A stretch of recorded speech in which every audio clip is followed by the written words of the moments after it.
Power of A lens most important area ആണ്. സംഭവം വളരെ സിമ്പിൾ ആണ്.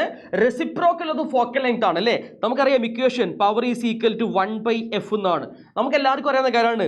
ഫോക്കൽ ലെങ്ത് നമുക്ക് സെന്റിമീറ്ററിൽ ഉണ്ടാവുക, അപ്പൊ മീറ്ററിലേക്ക് മാറ്റി ചെയ്യേണ്ട അവസ്ഥയൊക്കെ ഉണ്ട്. അതിനു പകരം ഞാൻ ട്രിക്ക് നിങ്ങൾ പഠിപ്പിച്ചു തരാം. നോക്കിക്കോ, ഇതാണ് ആദ്യ question. Find the power of A convex lens of focal length 25 centimetre. Convex ലെൻസിന്റെ 25 സെന്റിമീറ്റർ ആണ് അതിൻ്റെ ഫോക്കൽ ദൂരം. നേരെ power is equal to 1/f ആണ്. നിങ്ങൾ ഇങ്ങനെ ഒന്നും ചെയ്യാൻ പോണ്ട, ജസ്റ്റ് ഒരു ഇക്വേഷൻ ഞാൻ പറഞ്ഞുതരാം. Power is equal to 100/f അങ്ങോട്ട് ചെയ്യുക. ഏത് ചെയ്യുക? ജസ്റ്റ് സെന്റിമീറ്ററിലെ വാല്യൂ എങ്കിലും മസ്റ്റ് ആയിട്ട് 100/f എടുക്കുക. അപ്പം നമുക്ക് പവർ ഈസ് ഈക്വൽ ടു 100/25 കിട്ടും. എത്ര ഉത്തരം? 4 ഡയോപ്റ്റർ. 4 dioptre unit. ഒരു ക്വസ്റ്റ്യൻ കൊണ്ട് ചെയ്യാം അല്ലേ? ഇതാണ് അടുത്ത ചോദ്യം. Find the power of a concave lens of focal length 50 centimetre. Focal ദൂരം 50 സെന്റിമീറ്റർ ആണ്. ഏതാ equation? Power is equal to 100/f ചെയ്യുക. പക്ഷെ ഒരു കാര്യം ശ്രദ്ധിക്കേണ്ടതുണ്ട്. ഇവിടെ എഫ് എന്ന് പറഞ്ഞാൽ 50 എന്ന് വന്നിട്ടുള്ളൂ. നോക്കൂ, ഇത് ഏത് ലെൻസ് ആണ്?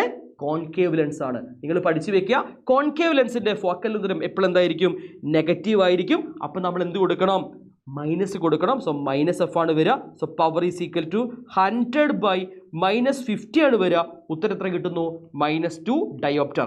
വളരെ ഇമ്പോർട്ടൻ്റ് ആണ്, എക്സാമിന് ചോദിക്കും. കൂടുതൽ കാര്യങ്ങൾ നമുക്ക് ലൈവ് ഡിസ്കസ് ചെയ്യാം. ഓക്കെ.